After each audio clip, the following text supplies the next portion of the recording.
r/nosleep. Some Russian urban legends are real, after all. There are not many Russian urban legends, not that we lack any imagination. I guess our minds are usually occupied with more real horrors to conjure up something unreal. And yet there's a legend about a creature that dwells on the streets of Moscow.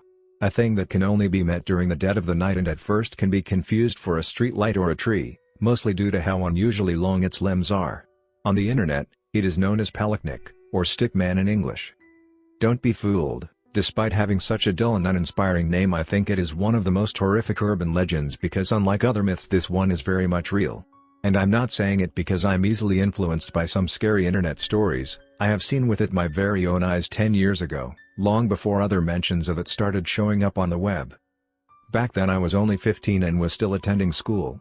I was one of the lucky ones in that I lived in the same building as my friend. You're probably thinking of one of those apartment blocks, but in reality it was, and still is, a large building in the form of a circle.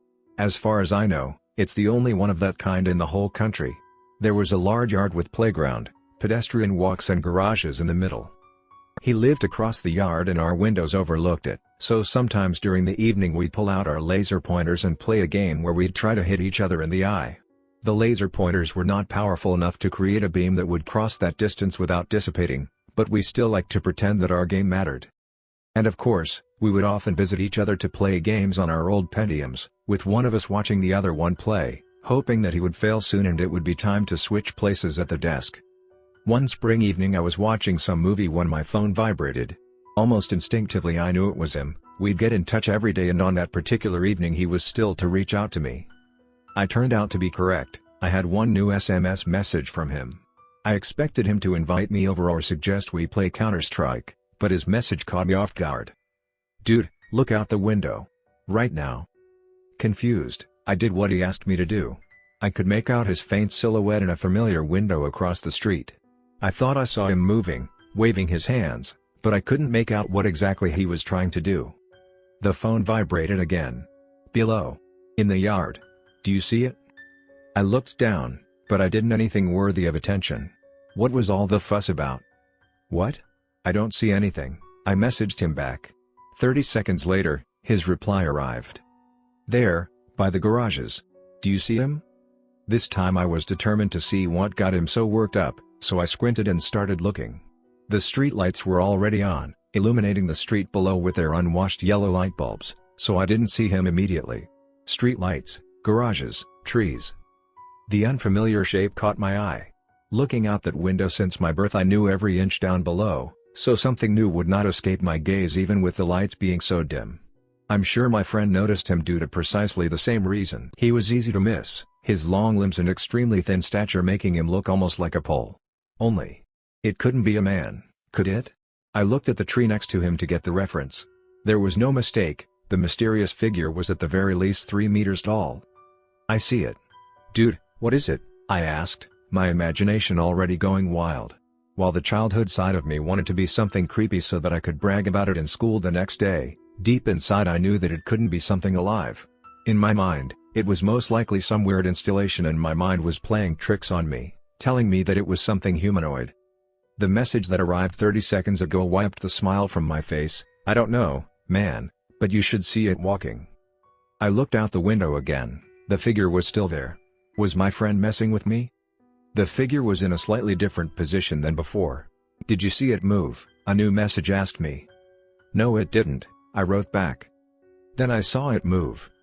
Despite how far away it was, it instantly became clear that it wasn't a person. Its movements were sharp, quick, and fluent at the same time. It wasn't just a step, it was like its limbs simply transitioned from one state to another. Yet even from the distance, I caught on how its long frail legs were bending in too many places, how abnormally it was shifting its weight. Finishing its movement, it froze in place again. Completely immobile. I guess it really was trying to pretend to be a lamppost. My phone beeped again. "Did you see it? So cool. I'll go grab my dad's camera." Perhaps the reasonable thing would be to stop him, to tell him not to stick his neck out. But I was a kid, so I had different priorities. "Is it digital?" I typed into my phone, more concerned whether he'd be able to share the photos. I knew that it was something supernatural at that point, maybe even dangerous. But I was high up in my apartment, gleeful about how awesome it would be to show off the photo of that thing in school the next day, and it was down below. How could I even fathom that despite the distance that was between us it could still pose a threat? How could I know that it could climb the walls? I received another message from my friend, got it. I looked out the window, and sure enough, his silhouette was back there, with a big professional camera in his hands. About to make the last photo in his life. Had he known how to operate the camera, he'd figured that using a flash at such a distance was pointless. But his father forbade him to even touch it, fearing that the boy might damage it by accident. And when he pushed the button, the mighty flash illuminated the entire yard. The creature reacted instantaneously, its head snapping back to look at where the flash was coming from. Then, it started walking backward, toward my friend, its head still turned 180 degrees. Its knees were flying high up in the air, and its body never turned around as it was walking, only the limbs did, one at a time, without interrupting the creature's pace for a moment. My friend's silhouette disappeared, no doubt he hid from the creature, alerted by its approach. I got a message full of panic from him, "Oh sight, I think it saw me." The creature was getting taller with each step, its legs stretched out, and each step was longer than the last. It was picking up the pace, walking as fast as it was possible without breaking into a run. When it approached the wall, it grabbed it with its two hands and then in one short leap lifted itself onto it with unnatural ease and started crawling upwards, like some four-legged spider.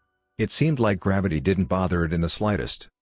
"I'm in my closet, is it still there?" was the last message my friend sent me before it crawled through his window.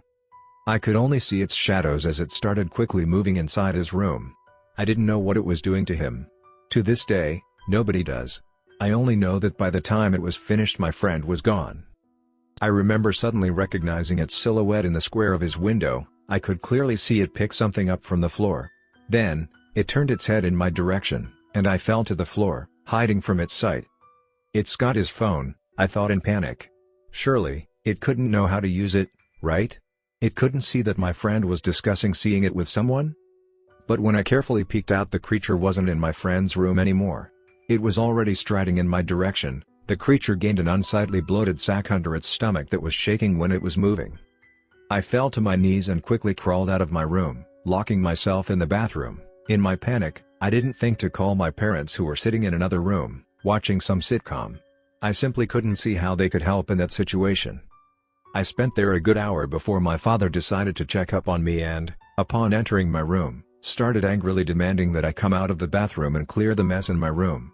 When I stepped inside, the realization of what had transpired finally surfaced through the shock and I started crying in fear. My father comforted me, but he was very confused. He couldn't understand why my window was open and all the contents of my closets were on the floor. But to me, there was no doubt about it. If I had stayed in the room, if I hid in the closet like my friend had, there would be 2 missing person cases. My friend's body was never found, but I did find out that there were other people like me. That other people on the internet saw it, too. There are photos 1, 2 and even videos. So I know that it's still out there, looking for its next meal. And probably looking for me. So I have to be ready. To this day, I avoid lampposts and tall trees at night. To this day, I fear that I might not wake up. And to this day, despite living on the 11th floor, whenever I look out the window I still fear to see its blank face.